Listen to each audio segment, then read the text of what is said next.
पूरे देश में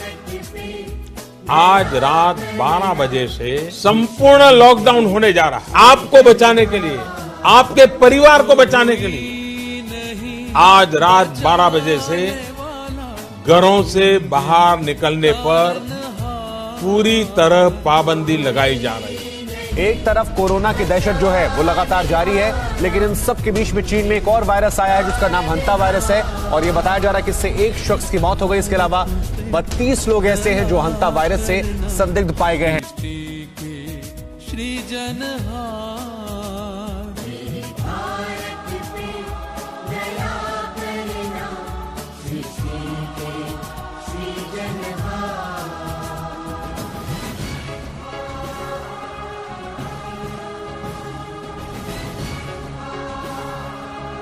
आज की इस प्रोफेसी अपडेट में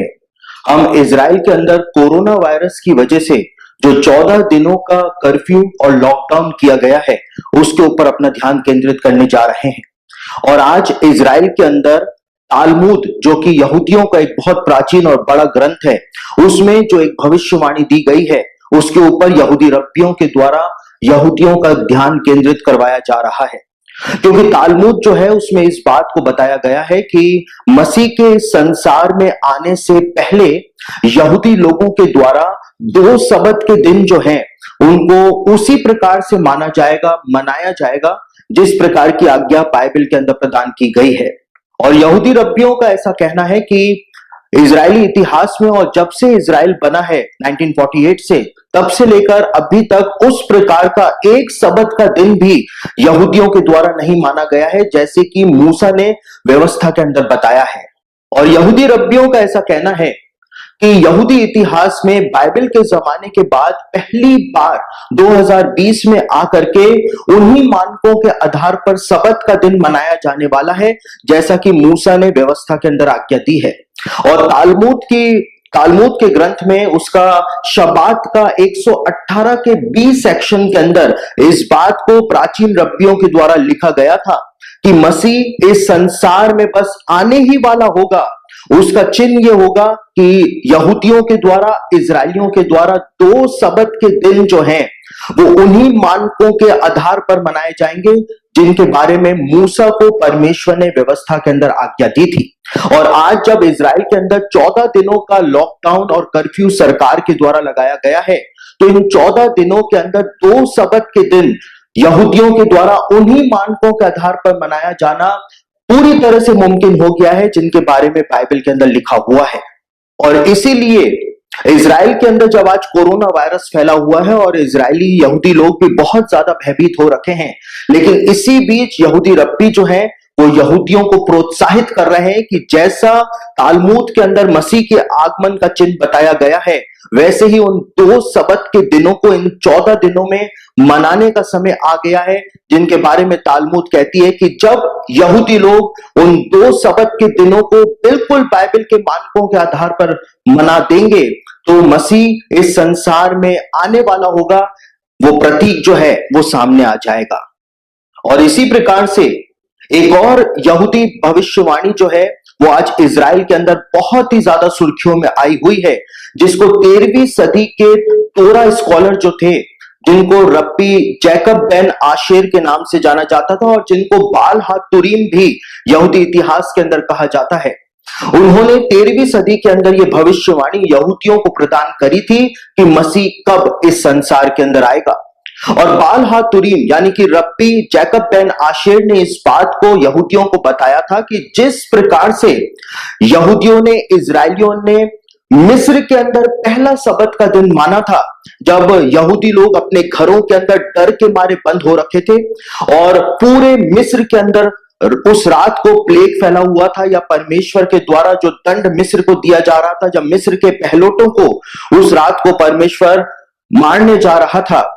जिस प्रकार के भय के अंदर यहूदी लोग अपने घरों में बंद हो करके फसह का पर्व मना रहे थे, पहला फसह का पर्व मना रहे थे, बाल हातुरीम ने 13वीं सदी में कहा था कि मसीह के आगमन का यह चिन्ह होगा कि बिल्कुल वैसा का वैसा फसह जो है मसीह के आगमन से पहले भी इजराइल के अंदर मनाया जाएगा, यहूदियों के द्वारा मनाया जाएगा। जब यहूदी लोग भय के कारण अपने घरों के अंदर बंद होंगे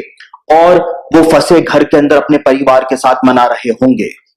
और हम देखते हैं कि 2020 में जब 8 अप्रैल को फसह का पर्व यहूदी लोग मनाने जा रहे हैं, बिल्कुल वैसा का वैसा फसह का पर्व जो है वो यहूदियों के द्वारा मनाया जाना हो रहा है 8 अप्रैल को, जैसा कि पहला फसह का पर्व मिस्र के अंदर यहूदी लोगों ने बनाया था। जब यहूदी लोग भय के कारण घरों के अंदर बंद थे, उसी प्रकार से आज कोरोना वायरस के कारण, भय के कारण यहूदी लोग अपने घरों में बंद होकर के अपने अपने परिवारों के साथ फसह का पर्व 8 अप्रैल को मनाने जा रहे हैं। और इसी वजह से यहूदी रब्बी जो है उनके अंदर एक अलग प्रकार का उत्साह इस भयावह माहौल के अंदर भी देखने को मिल रहा है।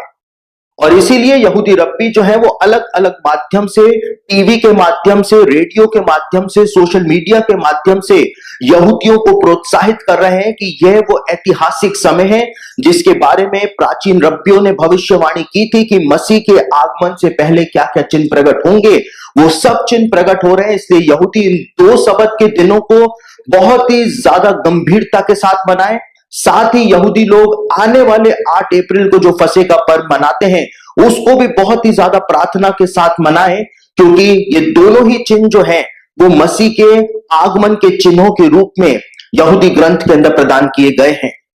तो इस प्रकार से हम देखते हैं कि आज यहूदी रब्बी जो है वो इस कोरोना वायरस को भी मसीह के आगमन के एक चिन्ह के रूप में देख रहे हैं और यहूदियों को भी यही बात समझा रहे हैं। और यहूदी रब्बियों का कहना है कि परमेश्वर ने ये समय हमको प्रदान किया है कि हम इस समय मसीह के आगमन के लिए अपने आप को आत्मिक तौर से हम तैयार कर सकें, जब परमेश्वर ने चाहा है कि हम अपने घरों में रह करके प्रार्थनाएं करें।